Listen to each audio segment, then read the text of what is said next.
Hey everybody, this is Papa Sean, and we're looking at Crusader Kings 3 and how to find a spouse. Not just any spouse, but a spouse that's going to give you some nice traits and other options as well, maybe an army. So if you go ahead and click on your kingdom, and let's back you up a step. So you'll notice that you've got rings at the top saying you're not married, so let's go fix that. Our king is currently of age to actually get married, so when you go ahead and propose a marriage and you're of age and the target is of age, you will immediately get married.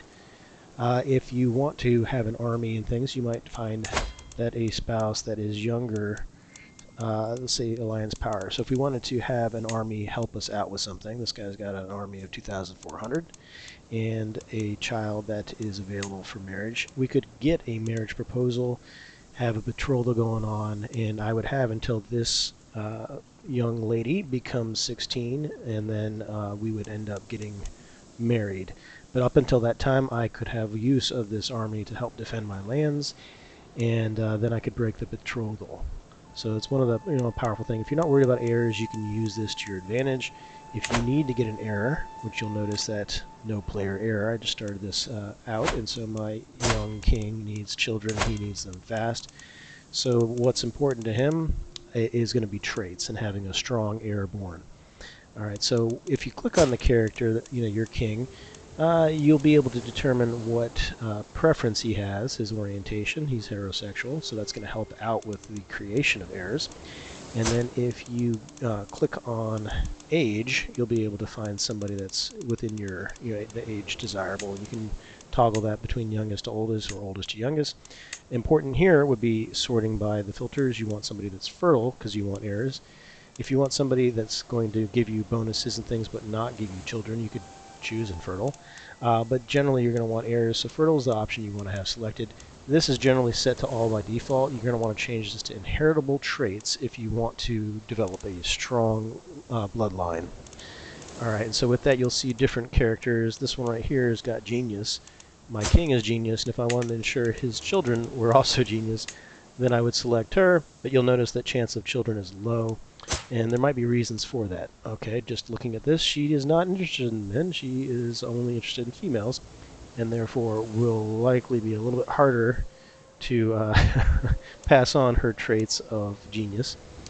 But she does have a lifestyle experience. She's a high learning skill. She's got 22, which is really, really good. And then she's got mystic, but she has a negative trait, which is a wheezing, which is a tiny penalty to her health, and that can get passed on to your children as well. So while this character might be good, if we could squeeze out a couple heirs, they might actually come out with genius. You see that little check mark because both parents have genius. They're very likely to pass on at least some level of intelligence to their children, and good stuff.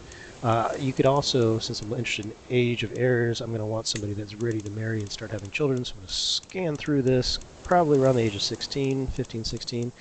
Alright, and you see this one's 15 with a quick intelligence. That's not bad. And if I go further up, I'm looking for like the most potent. You'll see this character is beautiful, diplomacy 3, fertility plus 30%, and attraction opinion. So this character, if we were to marry her, she has got pretty decent stats when it comes to diplomacy, so she'll be able to help out there. She's beautiful, and that is going to give us the ability to have children that are genius, though that you don't have the check mark, so it might be some level of genius, might not be any, but they have the chance of passing on these traits. Alright, so this is not a bad option to go with. She's young enough that she's likely to give some heirs. You can see the chance of children is high. So if you need heirs and you need them soon, this is a good option for us. My king is actually pretty young, so it might be that even though the other one has a preference for females, if we can at least get some children out of that, having that genius might be nice for future generations. Hopefully this has been helpful to you. Until next time, happy questing.